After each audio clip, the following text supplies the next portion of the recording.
Hello, my name is Magdad, studying Masters of Construction and Infrastructure Management. It's true that online learning is different from traditional face-to-face learning. In traditional classroom, the instructor will usually remind you when an assignment is due and expectations of it. Also, if you have any questions, importantly, you can raise your hand and get an immediate answer. In an online classroom and in online course, it's different in some important ways. And to be successful, you will need to do things a little differently. Let's take a look at top 3 things I recommend you should do to successfully manage your online learning. First, carefully read the course syllabus. Very important to manage your online learning according to that. Get organized. It's something everybody usually says.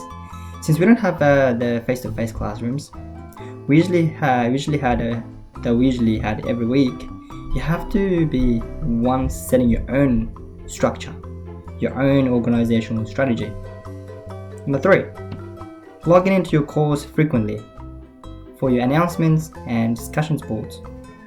If you do these 3 top things I just mentioned, you will increase your chance of doing well with your online course and positive learning experience. Good luck. Hi, I'm Jessica. I'm in my second year of civil engineering and I'm one of the SESS Ambassadors for 2020.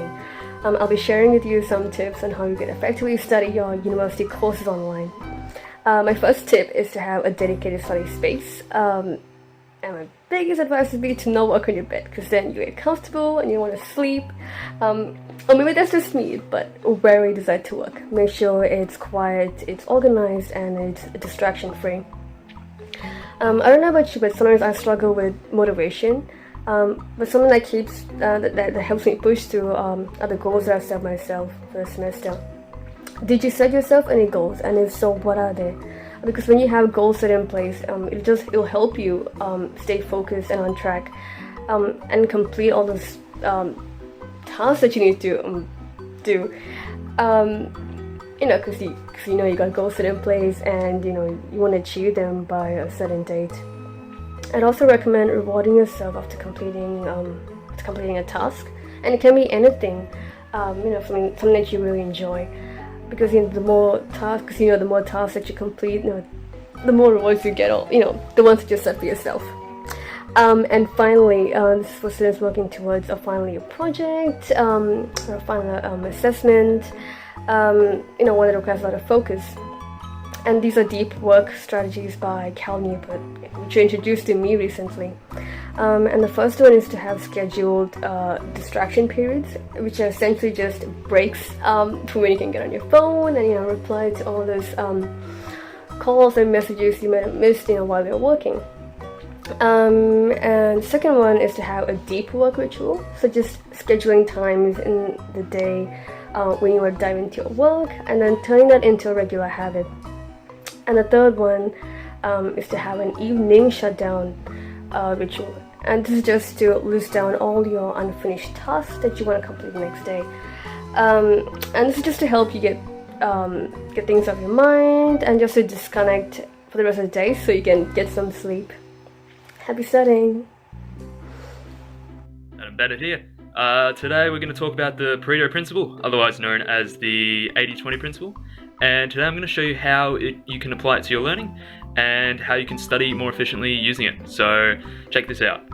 Okay, so I made a little whiteboard up to kind of help explain what I mean when I'm talking about the 80-20 principle. The idea is that 20% of the effort produces 80% of the results. And you need to identify what that 20% effort is. What are the things that are inside that 20% effort that are producing these great results? So for maths and physics, some of those things might be the hard topics, the difficult concepts. So you want to spend a lot of time on those things that you struggle with and practice those things, because practice is key. On top of that, writing concise notes. So you're saving time on writing notes so you can spend more time on those difficult topics. Over here in reports and essays, so quality sources are more important, and you can have less of those. So for example, you might have 6 quality sources. They're amazing sources. And as opposed to having 30 sources that aren't that good. You want to read and you want to include the relevant info, You don't want to read like a 60-page paper. You just want to find the points that are important and add that to your report. Summarizing and referencing efficiently is also great. Get in the habit of doing those things quickly. You might use a referencing software, footnotes, etc. To try and speed that process up so you can spend more time researching and developing your report. So that was a brief rundown of the 80-20 principle.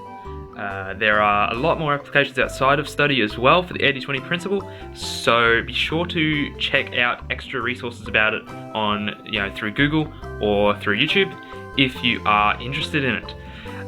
Good luck, guys, with the rest of your study for this semester, and take care.